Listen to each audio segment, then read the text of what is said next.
Hello again, fellow Mystery Files. Today I continue on with my ranking of every Agatha Christie murderer and accomplice, with this video covering numbers 50 through 26.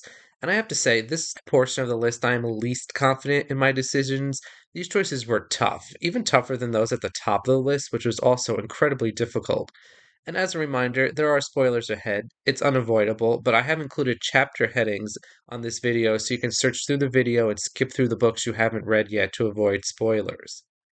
Starting off at number 50, I have one half of the murderous couple from Dead Man's Folly, and that is Sir George Stubbs, aka James Folliot.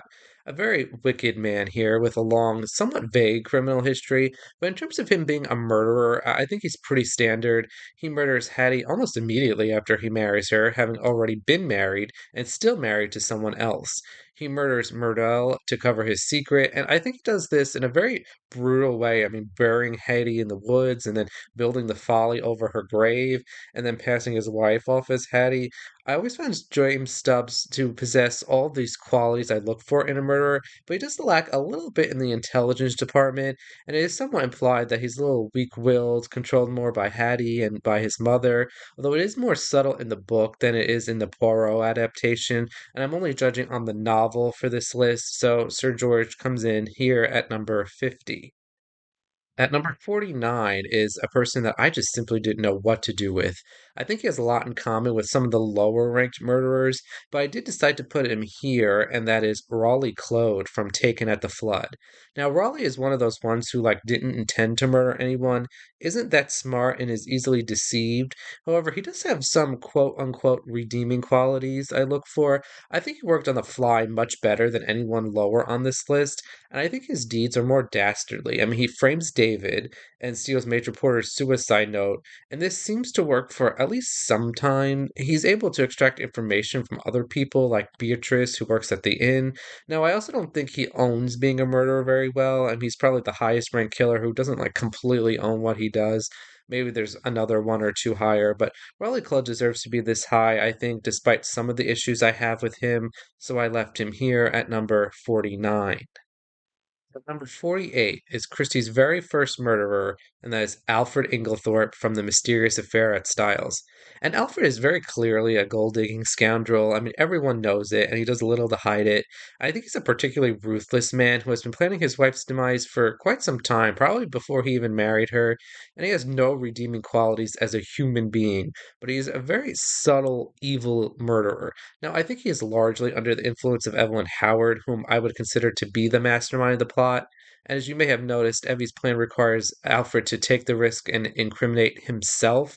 Now, I also give Alfred the credit for being willing to take this risk, which is something I enjoy seeing a killer do, but he's also just not the smartest bulb, as we learn when he leaves that incriminating letter out in the open for months. And Alfred is something of a mixed bag, but mostly on the positive side for a murderer, so I put him at number 48. Number 47 is a murderer who functions in a similar sort of way when you really think about it, and that is Dr. Armstrong from And Then There Were None. And like Alfred, I find Dr. Armstrong to be a little on the meeker side. He's completely under the influence of Wargrave, which is his downfall, but he is a fantastic character. I love the way he's used in the story, and this is a bit different than the way Christie uses her other somewhat idiotic murderers in other novels, which is why he's higher than them. His naivete is built into his character. It doesn't come out because Christie got lazy or wasn't at the top of her game. It's an intentional decision.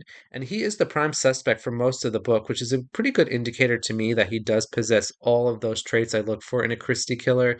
If the other characters believe that, then so do I. He's another who doesn't mean to kill anyone, but I don't think he belongs in the same category as most of those other ones. He kills a patient by operating on her while drunk, which is an accident, but I think he does possess the murderer's heart. I think he could have killed someone intentionally on the island had he been put in the right situation. And the way he talks about the sister who assisted him during the operation is a pretty clear indicator to me that he does have an evil heart. He speaks so illy of her just because she knows the truth and she wishes she was dead. It is a surprise to me that he didn't actually kill her too, but I think there are two sides to Dr. Armstrong, who lands here at number 47. At number 46 is one of Dr. Armstrong's fellow companions, and that is Philip Lombard Also from And Then There Were None. And Lombard, too, has a bit of a difficult background to assess. He is accused of murdering almost 30 people, which, if we believe that is true, I believe this makes Lombard the deadliest killer in a Christie novel, and he feels absolutely no remorse for it, mainly because he's just racist and doesn't view Africans' lives as the same as his. But I also get the sense that it didn't really matter to him anyway. Lombard's number one priority is Lombard, and we see him take the charge in investigating the incidents on Soldier Island. He is this headstrong leader of the pack type person. He's a fantastic character and an oddly good murderer if you leave his crime out of it. He presents himself as a murderer as if he committed this like grand scheme like we see in other Christie novels and not the actual crime he did commit. And what really propels him this high on the list is that he owns it. He owns his crime more than any other Christie killer. He never lies about it. He fully admits it and is actually quite proud of it.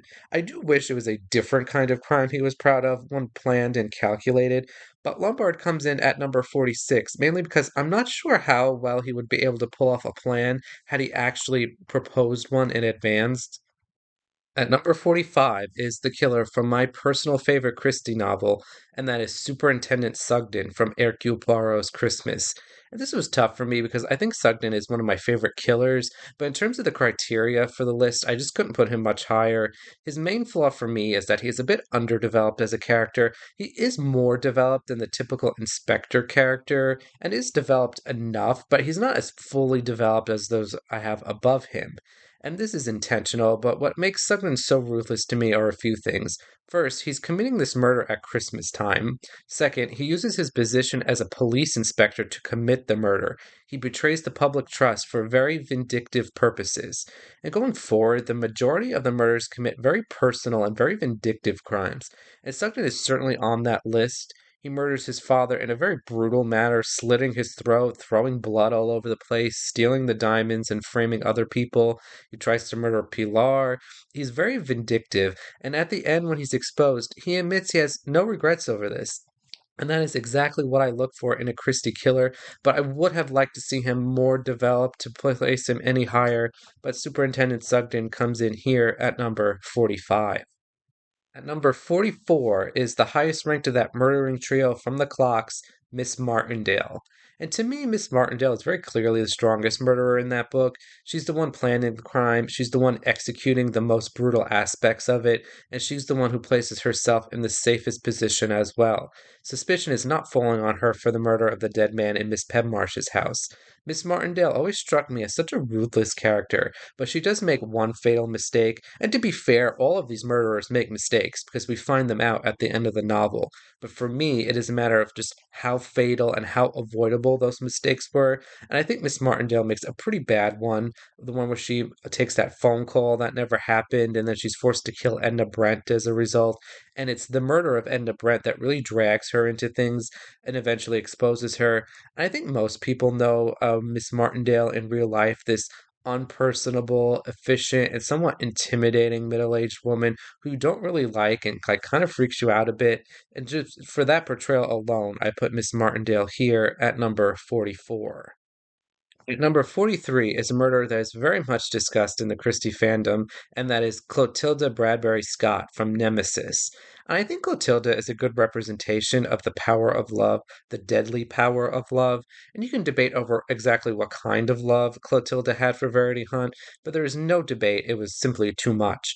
And I love this sort of quiet ruthlessness she has in her. She kills another innocent girl just for the purposes of a body swap and treats that girl so nicely and buys her gifts and then murders her. And it's all very subtle and very chilling. And I do think Clotilda is probably a nice person, and that's what makes her such a good killer. I mean, the mask comes off and she's transformed into this horrible person who tries to poison Miss Marple. And Clotilda does get away with her crime for many years, apparently, which is a plus.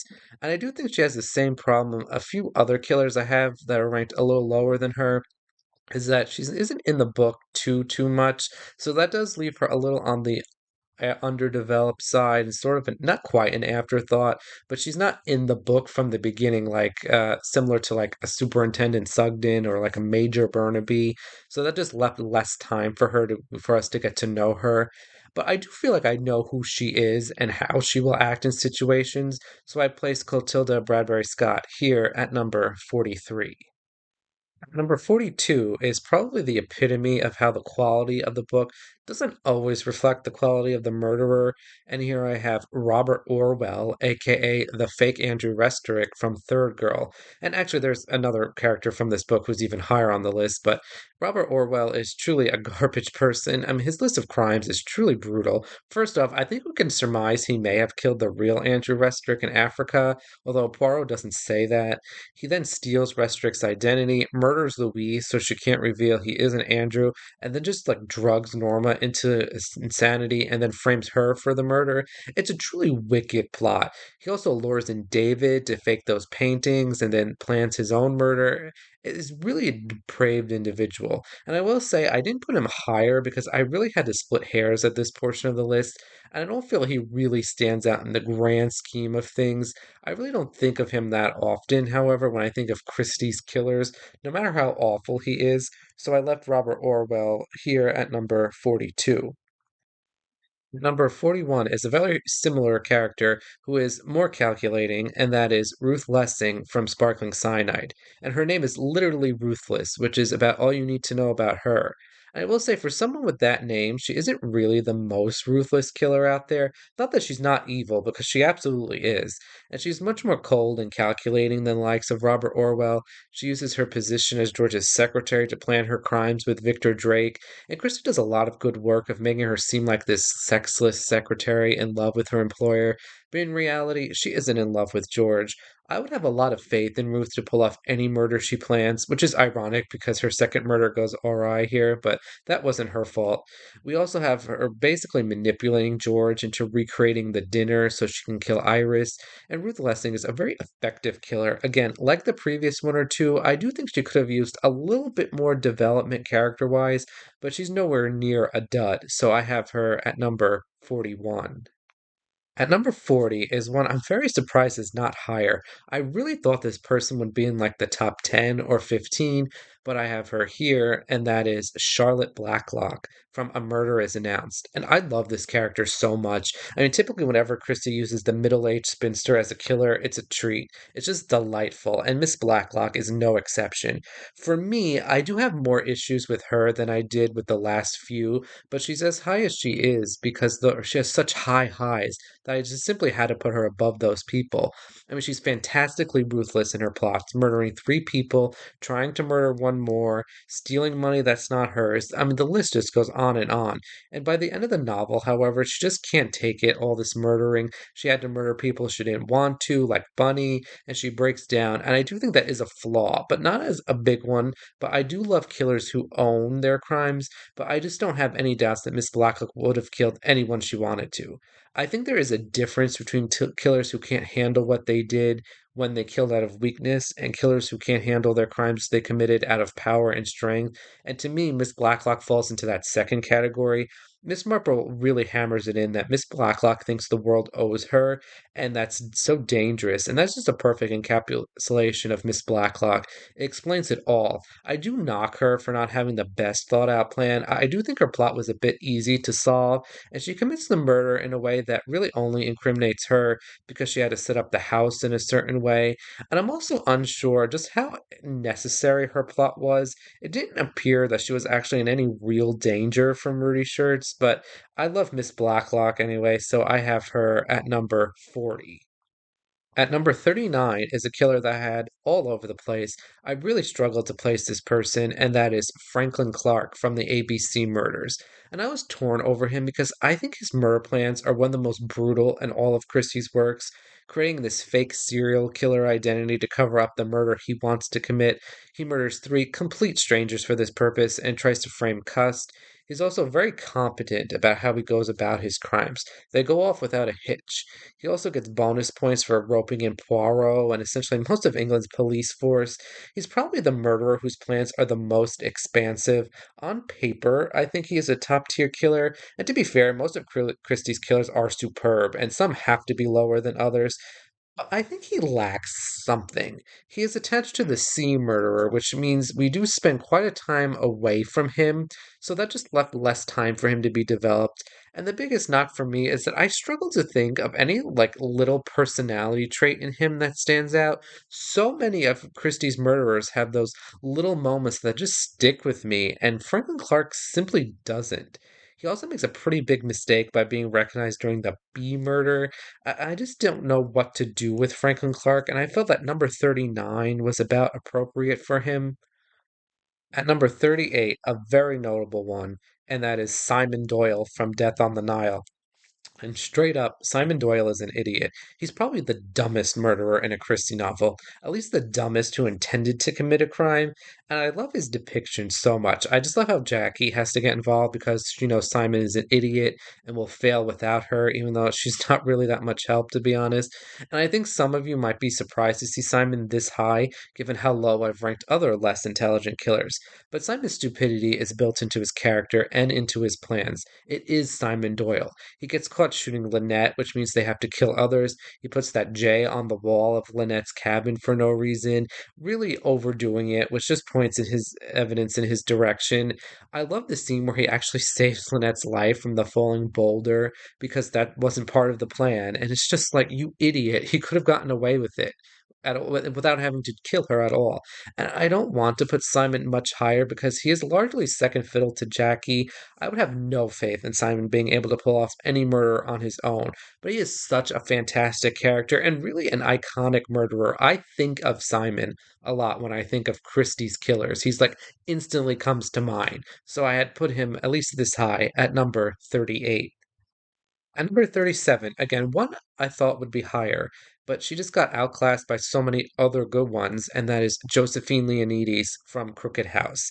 And Josephine is largely famous for being Christie's child killer, but she's also a very ruthless murderer. She kills people for very trivial reasons, but she is scorned by her grandfather because he doesn't want to pay for her ballet lessons, and she's very vindictive against her family, who do admittedly treat her very poorly. Now, obviously, she lacks the sophistication and intelligence of her adult counterparts, but I still find Josephine to be a rather competent and compelling murderer, at least for her age. She obviously makes mistakes. I mean, Aunt Edith knows she's guilty for quite some time. There's a lot of mistakes she makes, but if I'm being honest, I don't think she's this immature child. I mean, one can look at Josephine and think, oh, she lacks the maturity to realize what she's doing is wrong. But I really don't think that's the case. I think she knows what she's doing is wrong, and she does it anyway. And it's a truly nefarious of her, so I have her at number 37. Number 36 is someone who is this high because of his pure evilness, and that is Samuel Ratchet, aka Cassetti, from Murder on the Orient Express. And Ratchet is the victim in this book, but he's also a killer, and a pretty horrible one at that. And he's certainly in the top 10 based on just how terrible of a human being these murderers are. And there's a lot to say about him. He gets away with killing Daisy Armstrong. He does apparently pull off quite the plan, and he's obviously extremely ruthless and bloodthirsty. He apparently just exudes evil, as evidenced by Poirot not willing to protect him because he doesn't like his face. He's just so apparently evil that he leads 13 good hearted people to plan a murder, something they wouldn't do normally. Now, his crime of kidnapping and murdering Daisy Armstrong isn't really the kind of crime I like to see in a murder mystery, so I didn't want to put him too high, so I left him here at number 36. At number 35 is a really bizarre character to me, and that is Michael Garfield from Hallowe'en Party. And Michael Garfield is probably like the strangest killer in a Christie novel. I mean, he's just a straight up weirdo. He's this attractive younger man who can lure women into loving him, where he uses them and then does away with them. And he was going to do this to Rowena Drake. He probably did this to Olga Semenoff. I mean, he impregnated Judith Butler. He tries to kill his own daughter, Miranda, in this really ridiculous way of convincing her she needs to sacrifice herself to make up for getting Joyce killed. I mean, truly evil stuff here. And I love how he manipulates others. But again, the same problem I had with Rowena Drake applies here, and that he's very sloppy. I mean, Miranda catches him dumping Olga in the well, but he's above Rowena Drake and quite above Rowena Drake because he is the mastermind, and he's just simply a lot more evil than she is. There's also, however, this like unsavory element to his character in that it's implied he might be either like a sexual predator or possibly even a pedophile. profile, and it was during this era that Christie would throw in like casual references to sex crimes, so this may have been something on her mind. And the way Michael talks about Miranda, who is his young preteen daughter, is just so creepy and disgusting and weird for me that I actually did contemplate putting him lower, but I did put him at number 35 just simply because of his pure evilness. At number 34, we have the other murderer from the Mysterious Affair of Styles, Evelyn Howard. And I've always looked at Evie Howard as the mastermind over Alfred Inglethorpe. It's she who gets the position at Styles that allows them to murder Mrs. Inglethorpe. Evie is one of many good examples of the middle aged female killer who you think is sweet and nice, but is really just an awful human being when that mask comes off, and it does come off for her. She does a very effective job of incriminating Alfred in such a way that spares her the attention. She does make the misstep of hating Alfred too much, as it's that what really alerts Poirot to her, which, to be fair, was effective with the other characters. It's just her misfortune of Poirot being there unexpectedly and then arriving in the middle of things that gets her caught. But I find Evie to be a very competent as a murderer, or really as an accomplice slash mastermind. My one very minor issue with her is that I usually was something that hinted at her romance with Alfred. It does sort of come out of nowhere, but it's a very minor flaw. And in addition, I think there's actually a very similar couple like Evie and Alfred in another Christie novel that is just simply them, but much better. So I couldn't put Evelyn Howard too high, so I put her here at number 34. At number 33 is a murderer I contemplated putting both higher and lower, and that is Sir Charles Cartwright from Three Act Tragedy. And I think Sir Charles is one of the most solid killers in a Christie novel. He essentially acts as something of a sidekick to Poirot, although not to the extent as other characters do. He is essentially the non detective star of the book, being this famous actor and throwing a party just so he can murder someone by randomness, which is really devious, including when you realize he could have killed Poirot here. He is very effective in planning his second murder, which is a very complicated plot that goes out with almost without a hitch. And I do think, however, he makes some mistakes. The fact that he was recognized at the second killing is a big knock, but the biggest for me is that he is another killer that I'm not sure had the best plot. I mean, the dress rehearsal murder, while clever and devious, was really a too big of an unnecessary risk for me. I like that he took the risk, but I just felt this one was completely unnecessary. Sir Charles gets lucky that the exact right person dies in the Reverend Babington, and the idea with the dress rehearsal isn't to obfuscate the second death, although it does do that. Poirot explains it as a test run for Sir Charles to see if he can pull off this crime, but like, what if he failed? Like, what if someone saw him? What if someone younger died, someone whose death couldn't be explained by natural causes? It's a genius plan, but one that I think is a little flawed, so I couldn't put him much higher, so I placed him at number 33. At number 32 is the other murderer from Third Girl, Frances Carey, also known as Mary Restorick. And this is an unusual dynamic because I would say that Robert Orwell is the mastermind of the two, so that would naturally put him higher than Frances Carey. But for me, Frances Carey is more or less an equal. It's not totally lopsided, but more important to me is that Frances Carey is just much more active in the murders. She's the one drugging Norma, she's the one masquerading as two personalities. She's the one who stabs David. She's the one who tricks Norma by switching the numbers. She does almost all of the grudge work and is very good at it. She's very evil in the way she lures in Norma, yes, but also Claudia, the other roommate who seems to trust Francis over Norma. And Francis just across the board a very wicked human being with no redeeming moral qualities whatsoever. So she comes in at number 32. Number 31 is someone who didn't commit a murder, and that is Jacko Argyle from Ordeal by Innocence. And Jacko is a fascinating character to me. I always found him to be one of Christie's crueler killers. He tricks Kirsten not only to killing his mother, who took him in when he had nothing, but also tricks Kirsten into falling in love with him, which, as I've said in the past, is a little questionable, but that more falls on Kirsten than Jacko. He's mostly harmed by his reputation, and I do fault him for not being able to get out of his arrest. I also question why he just didn't confess that it was Kirsten and spare himself a lesser sentence, although that probably would have been futile anyway. So I think he has a lot in common with those sloppier murderers, as he didn't insulate himself well enough to prevent being arrested for a crime he didn't even commit, nor could he get himself out of it. But the reason why I placed Jackal this high is because, first off, his alibi fell through due to extremely bizarre circumstances and not anything that he actually did wrong, so I do think he planned it well enough. And the second is that his pure ruthlessness. I mean, clearly Jacko sees other people as obstacles in the way of getting what he wants, and he will kill anyone he wants to, or at least have anyone he wants to killed. He set himself up in such a manner that he should have gotten away with it. And the odds of that doctor going off to Antarctica for 2 years was something like very unlikely to happen. An adopted child turning on his mother is also one of the more ruthless dynamics for a murderer to victim in a Christie novel, so I have Jacko Argyle at number 31.